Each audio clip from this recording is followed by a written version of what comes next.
उमेदवार किसन गावंडेंना कार्यकर्त्यांनी घरातच डांबून ठेवले। नागपूर महानगरपालिकेच्या प्रभाग क्रमांक 13 मध्ये हा राडा झालाय।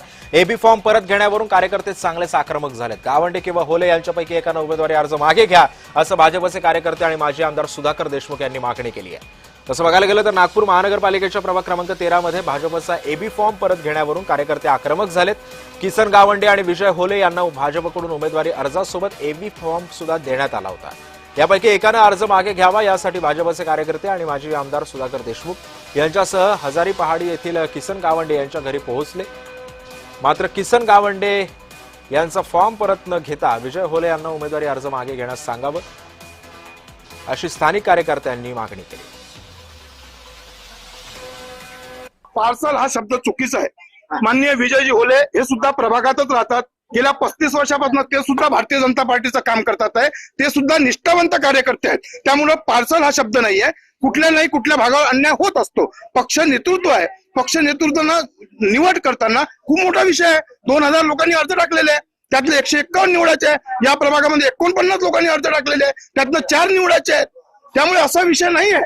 ज्या भागावर अन्याय होता हा विषय आहे। या भागाच्या कार्यकर्त्याच्या भावना योग्य आहे, कारण की या अगोदर सुद्धा या भागाला प्रतिनिधित्व मिळालं होतं म्हणून या भावना आहेत। दरम्यान आत्ताची आणखी एक महत्त्वाची अपडेट येते। किसन गावंडेंनी आपला उमेदवारी अर्ज मागे घेतलेला आहे आणि या संदर्भामध्ये बोलण्यासाठी माझा सहकारी तेजस मोहतरे सध्या आपल्यासोबत आहे। तेजस, अखेर किसन गावंडेंनी आपला उमेदवारीचा अर्ज मागे घेतलेला आहे। आता अधिकृत उमेदवार कोण आहे आणि कुठल्या पक्षाची ताकद इथे सर्वात जास्त या प्रभागामध्ये? नक्कीच आपण जर बघितलं असेल तर आज हाय व्होल्टेज ड्रामा जे आहेत किसन गावंडे यांच्या घरी पाहायला मिळाले। एकूणच जर बघितलं असेल तर या संपूर्ण संदर्भात जे आहे मध्यस्थी करण्यासाठी भाजपचे नेते परिणी फुके असतील, माजी आमदार सुधाकर देशमुख जे आहे ते त्यांच्या घरी पोहोचले आणि त्यांना सांगितलं की मुख्यमंत्री देवेंद्र फडणवीस यांच्याशी आपण चर्चा करू, त्यानंतर जो काही निर्णय पक्षश्रेष्ठी घेईल त्या संपूर्ण संदर्भात निर्णय घ्यावा लागेल अशा प्रकारच्या परिणी फुके यांनी जे आहे ते किसन गावंडे यांना सांगितलं आणि गाडीत बसून जे आहे त्यांना नेलं। मात्र आपण जर बघितलं असेल तर त्यांना अर्ज जे आहे ते मागे घेतल्याची बातमी त्या समोर येत आहे। एकूणच जर बघितलं असेल तर हाय व्होल्टेज ड्रामा नागपुरात पाहायला मिळालं आणि या ठिकाणी जर बघितलं असेल तर हा भाजपचा गड मानला जातो। अनेक वर्ष या ठिकाणी जर बघितलं असेल तर परिणी फुके यांच्या रूपाने ते नगरसेवक राहिले। ते सध्याच्या घडीला विधान परिषदेचे आमदार आहेत। त्यांच्या सौभाग्यवती परिणिता फुके सुद्धा नगरसेविका राहिलेले आणि त्यामुळे या संपूर्ण याच्यात जर बघितलं असेल तर सतीश विजय होले हे आता या संपूर्ण याच्यात अधिकृत भाजपचे उमेदवार असणार आहे आणि त्यांना कुठेतरी एका अर्थानं असं म्हणता येईल की त्यांना कुठेतरी डच्चू दिलेला आहे भाजप पक्षश्रेष्ठीनं।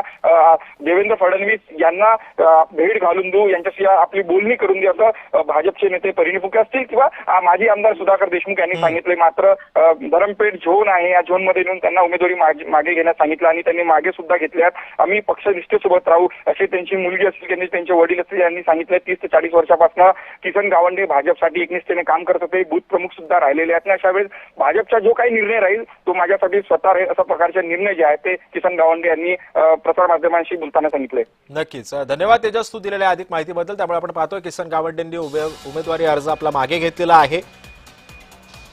दरम्यान तिथल्या काही कार्यकर्त्यांशी संवाद काही वेळापूर्वी आमचा प्रतिनिधी तेजस मोहतरेने साधला होता। बघूयात त्यांचं नेमकं काय म्हणणं होतं।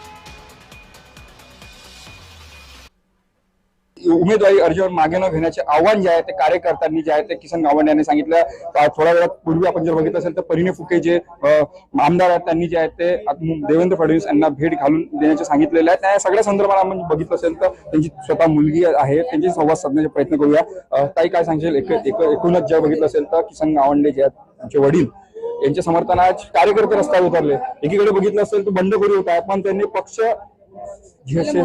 पक्षाला महत्व दिलं आणि एका अर्थानं सत्तेचा झेंडा एका अर्थानं कुठे न घेता निष्ठेचा झेंडा हातात घेतला। कसं बघते तू?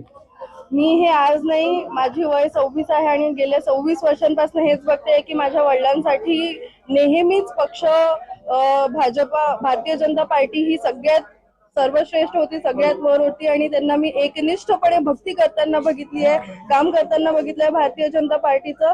आणि आज जनतेचं इतकं प्रेम आपल्यावर ऋतू आलाय याच्यासाठी आम्ही खूप मनपूर्वक धन्यवाद म्हणतो। भूमिका हे आहे की लंबी पिरियड त्यांनी आपल्या आयुष्यातला पार्टीला दिला आहे आणि हजारीपाड त्यांच्यासाठी जवळ आहे आणि ते हजारीपाडसाठी जवळ आहे। कुठेतरी विश्वासघात केला बा असं पब्लिकला वाटत आहे, जनतेला वाटत आहे, म्हणून जनता चिडली आहे। तर होलेच्या विषयीपेक्षा जनता ह्या याने चिडली आहे की आमचा विश्वासघात तुम्ही केला, आधीच तुम्ही करायला नव्हतं पाहिजे। इतक्या वर्षापासून त्यांनी त्यांना आयुष्य पूर्ण भारतीय जनता पार्टीमध्ये घालवलंय, त्यांचा मोबदला त्यांचा चांगला चान्स आहे. आणि हा तुम्हाला काय वाटतं, उमेदवार राहिले पाहिजे तुम्हाला वाटतं? हा, उमेदवार राहिले पाहिजे, पण पक्ष आहे ते त्यांचं सहमत आहे. पक्षानुसार ते पक्षाने हे नाही करू शकत. त्यांना उमेदवारी पाहिजे यासाठी एका अर्थानं बिगुल जो आहे, रणशिंगण जे आहे ते कार्यकर्त्यांनी फुटल्याचे चित्र सध्या घडीला उपराजधानीत पाहायला मिळत आहे. तेजस मोहतुरे, जय महाराष्ट्र न्यूज, नागपूर.